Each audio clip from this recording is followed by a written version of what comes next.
This playthrough is rated T for teen.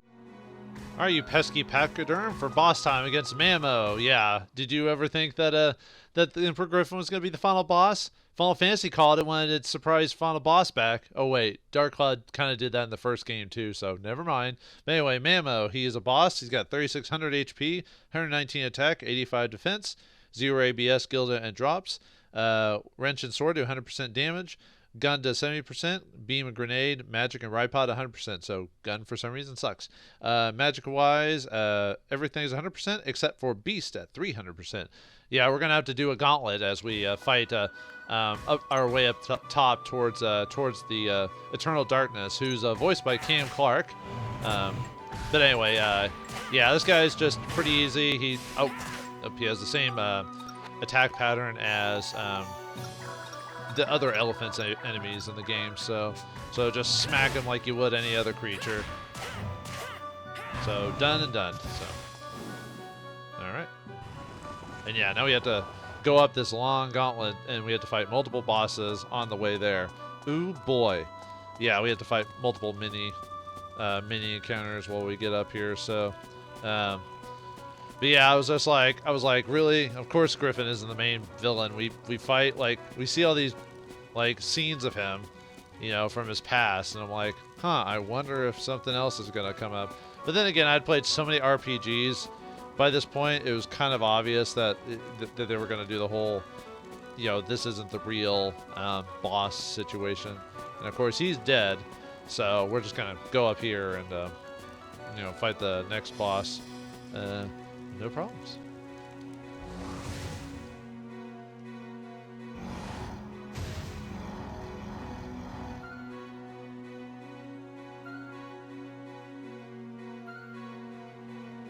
This time we fight nightmares, which are similar to these types of enemies. A lot of reskins in this game, unfortunately, but that's just how it is. Oh, right, I should go over the stats. Nightmare, he's a boss. He got 3,800 HP, 117 attack, 85 defense. Doesn't have ABS, Gilda, or drops. Wrench and sword, beam, basically the same as the previous guy in terms of weapon stats. And except in this case, exorcism does 300% damage. So, man, he's walking away from me. You're boss. What are you doing? Okay. Whatever. Yeah, we have to do a lot of these guys. Sorry, I was like looking up the I'm basically going into my notes to look up the enemy stats while we're climbing up this thing, because there's really not much else to say about this. Yeah, it definitely has like a, you know, Final Fantasy, final area, Crystal Kingdom type of situation going on here, you know, where everything, like, apparently the Japanese, when it comes to like final areas, they all have to be crystals and stuff like that. I don't know why. They just feel like that's how it has to be, you know. I mean, I like the look of the area, just kind of all of a sudden, really, to do this. And whoever this Eternal Darkness is, you know, I wouldn't mind the Eternal Darkness being the final bad guy if there had been hints over the course of the game that there had been some, like, something that had been affecting people outside. Well, actually, I guess technically there is monsters in the world, so you could use him as an explanation that something's going on. But I don't know. I feel like there should have been more, like maybe somewhere in like written material, like books or something like that, that talked about or mentioned something like this. Anyway, the Howl that echoes in dreams. The Black Dragon. That's it? That's the Black Dragon? I mean, they have those in D&D. But anyway, Black Dragon. He's a boss. He's got 4,000 HP, 123 attack, 85 defense, no ABS, Gilda, or drops. Weapon-wise, he's the same as the previous guys, except in this case, Scale does 300% damage. Now let's switch back to Max. I'm just giving basically everyone a chance to shine for this, so does a decent amount of damage. Ow. Yeah, just gotta block when he's about to do his double attack. Yeah, let's do a couple more heals.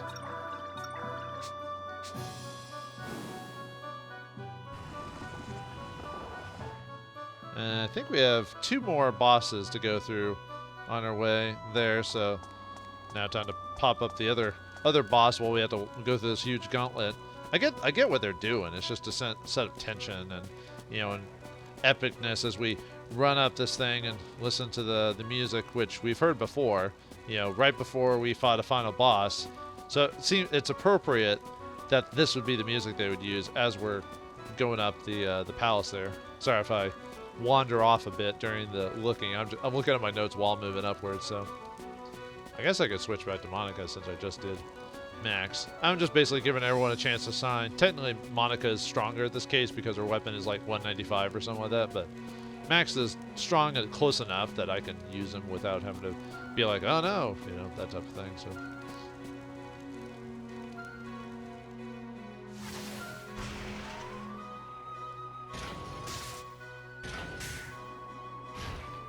Time to fight the Servant of Dreams, Uther. Basically reference to Uther Pendragon, like his previous counterparts was Arthur. You know, oh, and the Black Dragon is a reskin of the dragon character, if that was obvious. Anyway, Uther is a boss. He's got 4100 HP, 116 attack, 85 defense, no ABS, gilder, or drops. Weapon effectiveness is the same. Only difference is the element, which is he's weak 300% to lightning. So, which I think I have a decent amount of lightning, but nothing crazy. I'm still surprised I can, like, semi-stun a mini boss, you know. I don't know, just something about being able to stun bosses, or stagger them anyway, is surprising to me. I don't know why. Oh yeah, I guess we could swap to Max for this one, so. Alright, let's head up for the final mini boss, and then make our way to the Eternal Darkness himself. Now I wonder where this guy had been hiding this whole time. Had been hiding inside of Cirrus, Emperor Griffon. Had been hiding and all these other people or people we've been fighting over the course of the game. You know, like that one guy when we fought in the volcano. I've kind of already forgotten about him because realistically, I almost kind of wish he had more of a presence in the game. Because he seemed like he was almost being said to be the main antagonist. More than Griffon, really. You know how sometimes the sidekicks of the main bad guys end up being more interesting, or at least have more of a presence because they're building you up for the final boss, but you get to know the villain so much that you prefer to fight them as the main bad guy. Although in a lot of stories they just have him do a heel turn at the last minute, but.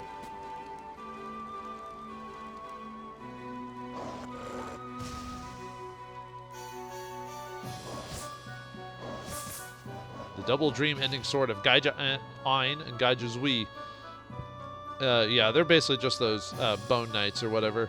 So, and they both have two different stats. So Gaija En is a boss, has 4,000 HP, 115 attack, 85 defense. Weapon effectiveness is slightly different. Gun does 50% damage instead of 70, and magic does actually 150% damage. And then magic effectiveness is flame does 200% damage and exorcism does 200% damage. And then Gaija Zui, 4,000 HP, 122 attack, 85 defense. Gun does 50% damage to him. Actually, I think it might be the same. Yeah, it's the same stats. The only difference is Zui has 200% weakness to chill, and they both have exorcism, so their elements are slightly different. So technically, because he's magic, I could do Nope, come on. Why is he not swapping over to the other dude? Come on, game. There we go. I was trying to get him to. Yeah, I can use magic against him, even though it's not really that big a deal. Yeah, why not? Ow. Actually, I could use magic on both of them, really. Ow. Yeah, that's what happens when you get too close because of their sword beam or whatever you want to call it. At least it's not a closed beam, you know. I keep letting myself get too close to these guys. Let's use some premium meat. Why not? Either one works. I've cheese, you know, premium meat. You know, beat the meat, not the heat. You know. Okay, actually, let's just go ahead and fight them now that we've. Because it's gonna take forever if I do that. So my weapon does a lot more damage to them than. Actually, wasn't I gonna do max? Oh. Yeah, I just wanted to show it off. So. Oop, come on. You've got this, Max. Yeah, Monica does more damage. I think it's because she has a higher exorcism stat than Max does, so.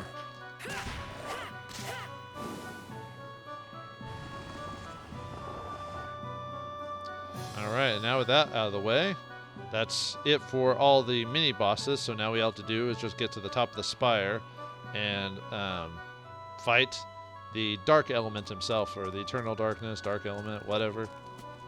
I think it's technically dark element, but why do all the final bosses have to be dark something? Why can't they be light something? Actually, there have been a few instances in games where enemies have been light-based, either like angels or something like that, but very rarely. Usually you do that when you're the bad guy in a game, and usually end up fighting angels as like the final boss. Shin Megami Tensei 3, actually any of the Shin Megami Tensei series usually tend to have that. If you play the Chaos route, you tend to fight angels as the final bosses in those.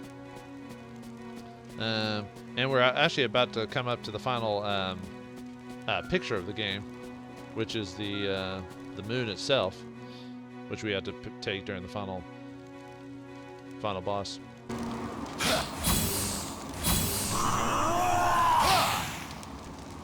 Alright, it's time to fight the evil made flesh, the dark element himself. And we've got a time limit on this thing too. Look at that, 5 minutes to beat this thing before the moon falls. So let's take the Legend of the Moon and then invent the final invention of the main storyline anyway, so. Alright, let's see. Yeah, I know I shouldn't be doing this during the final boss, but I'm going to anyway. Because dang it, gotta invent something during the final boss, so. Alright, let's see. I need blue lantern. And then energy pipe. And then Legend of the Moon. Legends of the Hidden Temple? No, I did that in the previous game, so. What can we find with our final invention? The laser arms, Mark IV. Say cheese.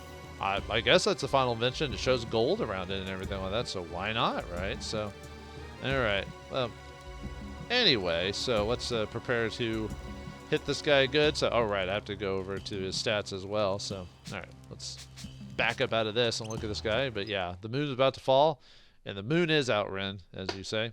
But anyway, the Dark Element has 6,000 HP, 147 attack, 22 defense. He has 0 ABS, 0 Gilda, no drops. Weapon effectiveness, everything is 100%, so it doesn't matter on this thing. And element-wise, it's all 100% as well. So we can actually use Steve for this, or not. Yeah, we can't use him because he has a specific thing about him. See his bar right there, that red bar or whatever, or his light, that jewel on him. It means he can only be hit by that character. So for right now, I can only hit him with Monica. So, yeah, let's. Actually, let's get a stamina drink going on. But yeah, every time that gem will change colors over the course of the fight, and we have to switch. Yeah, see now that we switched to max. So yeah, even though, actually, can I use? Actually, I'm curious. Can I actually use Ride Pod in this form? No. Yeah, Ride Pod still can't be used. So yeah, remember all my qualms over the course of the game, complaining about like Ride Pod basically taking the show every time. Well, they fixed that sort of for the final boss of the game. So you have to fight it with Max and Monica specifically. So make sure you've been building up your building them up by this point. Yeah, I have to be kind of careful because he can actually break through my defenses. So so I can only take so many hits. That was close. Let's see. Yeah, let's just take a bread. Up, back to Monica. Dang it. Where'd you go? Oops.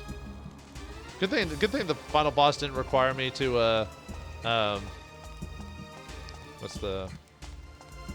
the holy crap.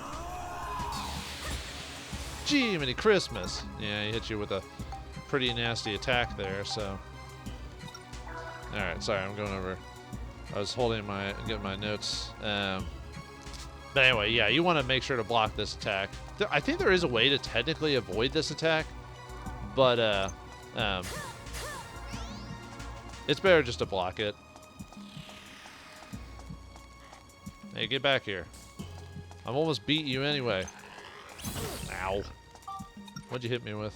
Oh, we'll just We'll just mighty heal that, or holy water that. Yeah, you can do a lot of the stat. Ah! As soon as I get to you, do I have to use magic on you then? Fine.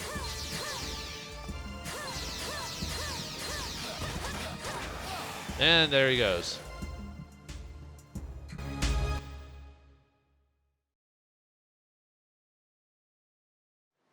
I never believed a human could be so strong. But even if you kill me now, you'll all be dead yourselves when the moon falls. You'll find me in hell, waiting for you.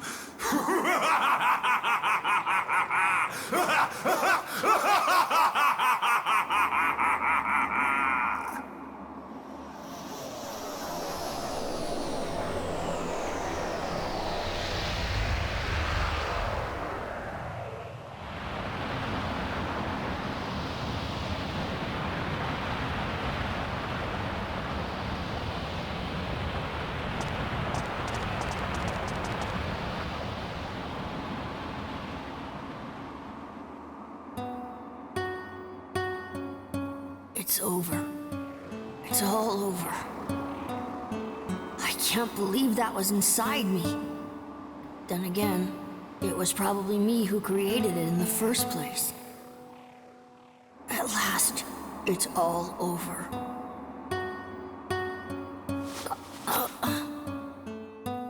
Alexandra, I remember. I've remembered what I have to do. I know what was passed on to me in my memory. How to stop the Star of Oblivion.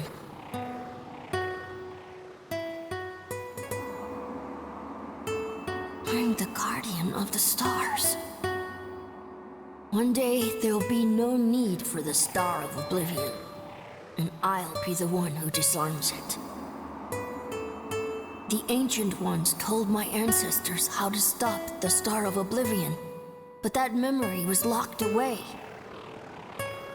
My family has passed down that knowledge from generation to generation. One day, when humans became worthy, the Star of Oblivion was to be stopped. That is my role and my purpose. At last, that time has come. Now there is no need for the blue moon. Moon! You have fulfilled your purpose. Return to the dust that bore you.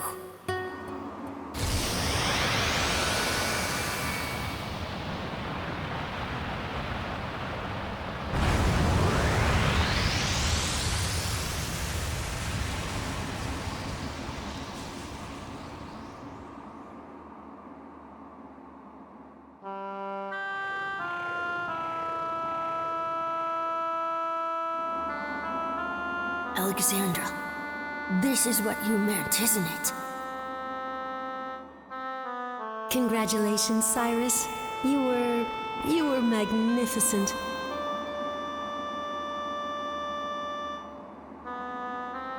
Alexandra.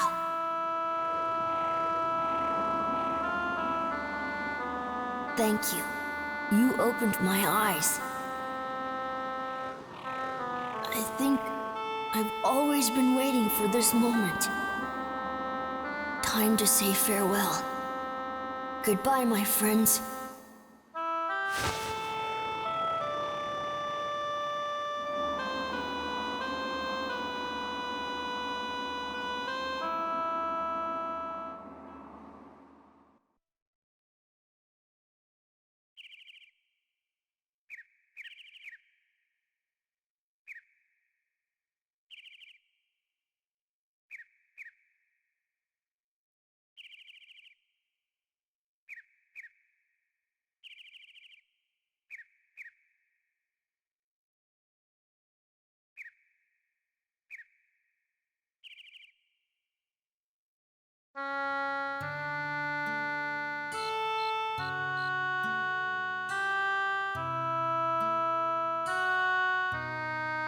So, beneath it all, Cyrus was just a nice little boy with a huge responsibility. So big, he almost couldn't handle it. But now he's finally going to a place he can call home. Yeah, thanks to Cyrus, the world can go on without being destroyed ever again. The ruler of darkness, Emperor Griffon, there never really was such a person. He was just a mass illusion created by the evil in men's hearts. Wow, that's pretty deep, Max. Kind of poetic, really. Well, you know. We've sure been through a lot, but I guess it's over. There's only one moon in the sky now. Yeah, and so it begins. A new era bathed in the light of a single moon. Ugh, that's laying it on a bit thick. But will people ever believe there was once two moons? They might.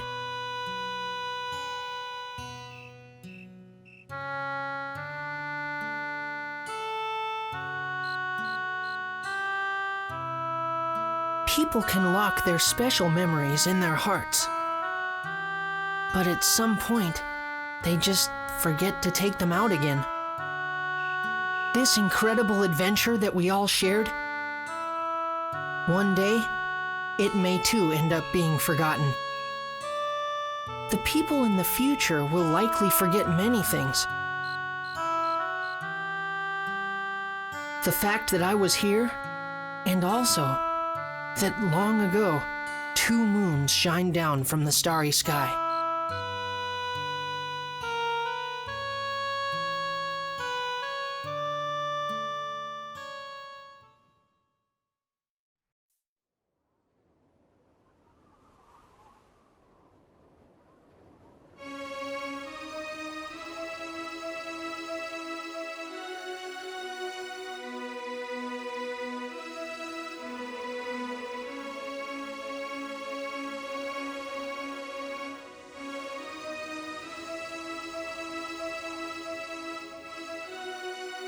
It's time for us to say goodbye too, eh, Max?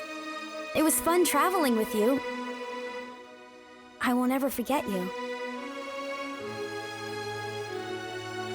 And Max, you'd better not forget me either. Don't worry, I won't forget you, Monica. Or my journey, or how we fought together. I could never forget any of that.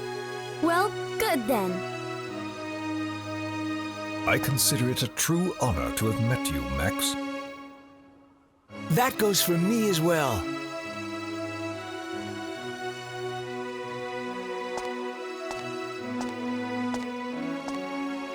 Max, you were wonderful. I'm so proud of you. Mother. It's time to say goodbye, Max. Be strong, my son. I will. And I'm not going to cry. I've seen lots of tears shed lately, and it's made me a stronger person. Max, there was so much I wanted to tell you. And there was so much I wanted to hear about you. I'm so sorry. I know. I'll write you a letter, Mother. I'll put in it everything that happened on our adventure. Then I'll hide the letter right here, so that it'll reach you even in the future. Mother? Yes, I look forward to that. Mother, I'm so happy that I was able to meet you. Always be good to yourself, Max. Goodbye, my heart. Mother!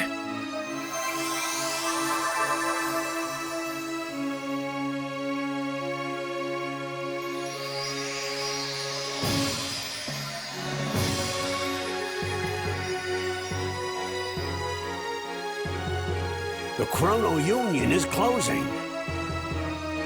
This journey was like some kind of dream. Castles floating in the air, moons becoming one.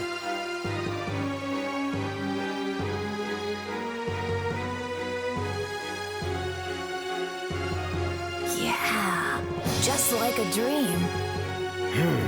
You're right. Your journey was just a dream. there's always been just one moon. All this may just have been a long, long dream shown to us humans by the ancients to warn us. A dream, huh? Yeah, right.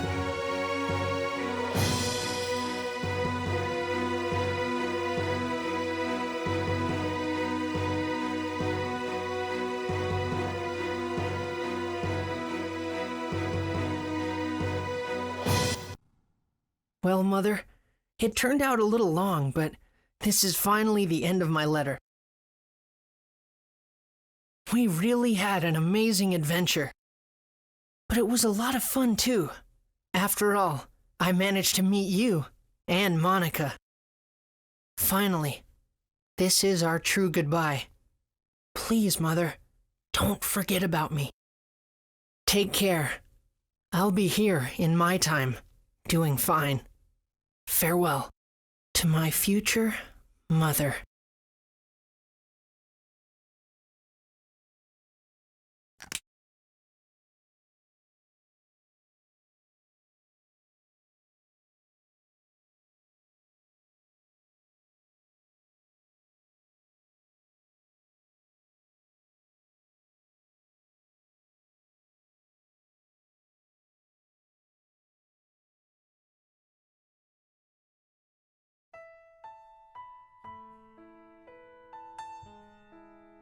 And thus ends Dark Cloud 2. I guess Max stays in the past, lives his life, and then Mother gets the letter, and Monica's like, "Oh right, he's dead now, isn't he?" So, but anyway, what can I say? It's been a long ride through random dungeons with Max and Monica to different places, different times, with the help of Steve, mainly Steve, until the finale where you actually had to use the main characters finally. But it was a great journey. I loved everything about it. I'm still, at this point, after playing this and playing Dark Cloud 1 pretty close together, it's kind of hard to say which one of the two I like, because back in the day I always preferred 2 over 1, but after replaying 1 and then this one, there's the things I liked a lot about 1, and then things I liked about 2, and things I don't like about either one. I think overall, I think 2 is still initially the better game. Like I said, the difficulty was toned down a little bit. The Georama lets you, like, you still have to go through the dungeons to grab geostones for plans, but you can basically make the towns however you wanted in this case, instead of being limited like exactly what you had to make, which was a nice change for people who wanted to craft different towns or make them look different. Unfortunately, I did the bare bones required to beat those areas because that's all was required for them. So a lot of my towns were pretty boring or whatever, but yeah, but for those who want to customize it more. Oh yeah, what happened to that guy? He got blown up, right? That's it? I wonder what happened to that guy anyway. He's probably dead, right? Right? Anyway, but now let's go with the top. Story, typical time travel story, boy meets girl, girl meets boy. You think they're gonna get together, and then you're like, whoopsie, time travel, dang it. Yeah, no lovey-dovey thing with Max and Monica, unfortunately. And it never gets to that point. They almost act more like siblings, more than like, a possible male or female like relationship type of situation. At least that's the way I got from them. I almost thought the twist was gonna be that Monica was related to Max in some weird way, like way in the future, like that. But it never got to that point when I first played the game, so I was like, oh, okay. Not trying to. Music-wise, I really like the music in this game. I think the music in the previous game was a little bit better, just because of the way it sounded and worked with certain areas. But this game had great music too, overall. Yeah, too bad they had Pow and Cirrus look almost exactly alike, so it kind of like didn't really make things that different when it was revealed that Cirrus was the main bad guy. Oh yeah, that guy, who he did bad things, but he actually wasn't a bad guy. Same thing with Cirrus. Like, yeah, they blame it on the dark element, but he still did bad things. He killed, or with his help, Emperor Griffon's help, Monica's dad got killed. Like, she just forgives him. Like, what? I'm sorry. This game does the whole forgive the bad guy, because even though he does like a million bad things, but he does one good thing, and it's like, okay, we can forgive him. No, that's not how that works. he needs to he needs redemption, but 2, he needs to be punished for like what he did. But anyway, sorry. Yeah, that was a fun scene, the train going through time and everything like that. So, but anyway, yeah, story was fun. Nothing super unique about it, like just the initial story plot, because time travel is usually samey in some senses. Although in this one, the ability to affect time by building the towns was kind of neat. Well, yeah, I liked Mecha Fortress. That was awesome.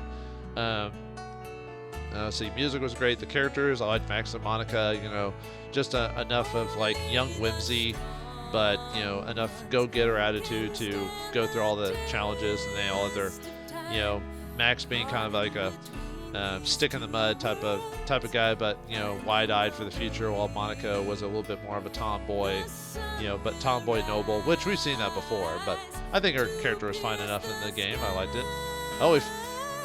It's kind of funny how Max's dad being kind of important to the plot, sort of, you know, the whole being the dad and everything like that. He's kind of relegated to a side character because the whole being able to throw him into the town in Heimrada to build it to the future. I don't know. There's just something weird about that whole thing. There's not even a scene with his dad talking to his wife that had left him a long time ago. You think there would have been a scene with that? Like, that was just a dropped opportunity. Like, maybe she went to go talk to him at one point, or maybe the whole idea is Gaspard is so like mature about the thing because of his age that he understood, and that's why he closed off what happened with his wife and just accepted it. But you know, that could have been extra scenes or drama or whatever. But what else? Yeah, I'm not a big fan of the random boss at the end of the game. I mean, Final Fantasy does it all the time, and I know Dark Cloud did it technically in the first game, but I don't know. Just you build it up for this one thing, and then you're like, and it throws at you, and you're like, but I can't get invested in this guy because we've never been chasing after him throughout the whole game, you know, there was no whispers of this guy or anything like that. So, oh well, I still like the game anyway, despite my gripes on it. Oh yeah, and the crafting system, obviously the upgrading weapons was a little bit easier in this game than the previous game. Although in the previous game, it was easy, and if you know exactly what to do or where to get things or where to ABS drop, the first game could have been technically easier, and this one took me a little bit longer to do. But I don't know, it took me about the same amount of time. But I like the multiple trees. Although weirdly enough, Max didn't get as many trees for his weapons as Monica did. Monica has like multiple different paths for her swords you could do, but Max is like 3 different variations for his hammer and 3 different variations for his guns, and they can mix and match pretty easily. So it's Max, you can get done pretty quick. It's Monica that takes forever and you have to figure out like which trees go where. But anyway, I'm not sure what else to say about it, but I enjoyed the ride, and I hope you all did too. And too bad they never made a Dark Cloud 3. They were thinking about it, but it never came to be. I'm trying to remember. I think the next game they did was like Rogue Galaxy, I think was their sequel. And I do want to play that. Well, I don't know if that was the next direct sequel. It might have been their next game that they made, but I do want to play that one because that one's a good one as well. They polished up they went kind of more back into action RPG mechanics, or they've touched them up a bit in that one. But anyway, that's it for Dark Cloud 2. I hope you enjoyed the playthrough, and I know I wasn't as efficient at it as I was, not until like the very end of it. But you live and learn. But if you like the game, I think you can buy it on like the PlayStation Store. I think it's like $10 now. And they have achievements and stuff like that tied to it if you get it on like PS4 or PS5. PS2, obviously, you had to find an old copy online, which you could probably find, or other ways to do it. I'm glad I still have my copy of it. But yeah, we'll leave it there and leave it on the end screen. But that is that it for all the adventures of Max and Monica? Is there nothing else that can be tied to the story? What about that clown guy? Whatever happened to him? And will a random villain make a villain from a previous game make a comeback in here? We'll find out next time whenever I play Chapter 8, the post-game content. Thanks for watching, hope you enjoyed, and I'll see you next time.